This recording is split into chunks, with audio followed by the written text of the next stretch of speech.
High, আমি সায়নশালী। একটা নতুন ভিডিওতে তোমাদের সবাইকে জানাই অনেক অনেক ওয়েলকাম। কেমন আছো তোমরা সবাই? আমরা সবাই খুব ভালো আছি। আজকে তোমাদের সাথে একটা নতুন রেসিপি নিয়ে চলে এসেছি। রেসিপিটা হচ্ছে গিয়ে পনিরের তরকারি। নিরামিষের দিন ভাবছিলাম যে কি করব ভাবতে ভাবতে তারপরে মনে পড়লো কেন নিরামিষের দিনেও ভালো কিছু খাওয়া যায়। তাই জন্য ফ্রাইড রাইস আর পনিরের তরকারি। ফ্রাইড রাইসটা দেখালাম না, এটা ক্যাজুয়াল, সবাই বানাতে পারে। তাই জন্য শুধু পনিরের রেসিপিটাই তোমাদের সাথে শেয়ার করছি। প্রথমেই পনিরগুলোকে নিয়ে নিয়েছি, গরম তেলের মধ্যে ভেজে নিতে হবে পনিরগুলোকে। পনির ভাজা হয়ে গেলে পরে তুলে নিতে হবে।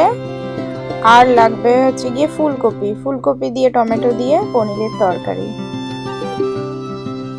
এই যে ফুলকপিগুলোকেও দিয়ে দিলাম তেলের মধ্যে, প্রথমে ভেজে নিতে হবে। লাল লাল করে ভাজা হয়ে গেলে তারপরে তুলে দেব কড়াইতে। ফুলকপি ভাজা হয়ে যাওয়ার পর গরম তেলের মধ্যে দিয়ে দেব হচ্ছে গিয়ে জিরে, গোটা জিরে,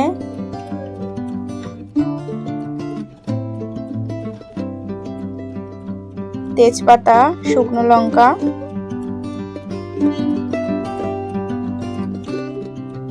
মধ্যে আমরা দিয়ে দেব কেটে রাখা আলুগুলোকে লাল লাল করে ভেজে নেব।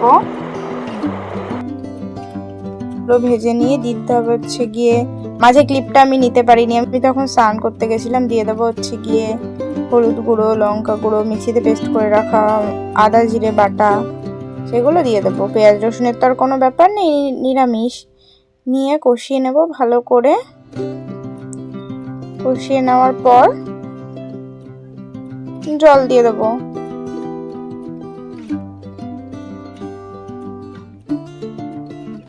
কিছুক্ষণ ঢাকা দিয়ে রাখতে হবে। ঢাকনা খুলে দেখবো যদি হয়ে যায়।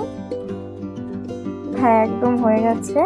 তারপরে দিয়ে দিতে হবে হচ্ছে কি চিনি, বাটা, যাতে একটু মিষ্টি মিষ্টি ফ্লেভারটা আসে।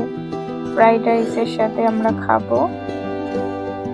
আমার ভিডিওটা তাহলে আজকে এইটুকুনি থাকলো। ভালো লাগলে একটা লাইক, কমেন্ট, শেয়ার, সাবস্ক্রাইব করে দিয়ে যেতে ভুলো না। জানি ভিডিওটা আজকে অনেকটাই ছোট হয়েছে, তাও যদি ভালো লাগে তাহলে করে আমার পাশে থেকো। আর নতুন হয়ে থাকলে আমার চ্যানেলটা অবশ্যই সাবস্ক্রাইব করে দিয়ে দিও। তো চলো, টাটা, বাই।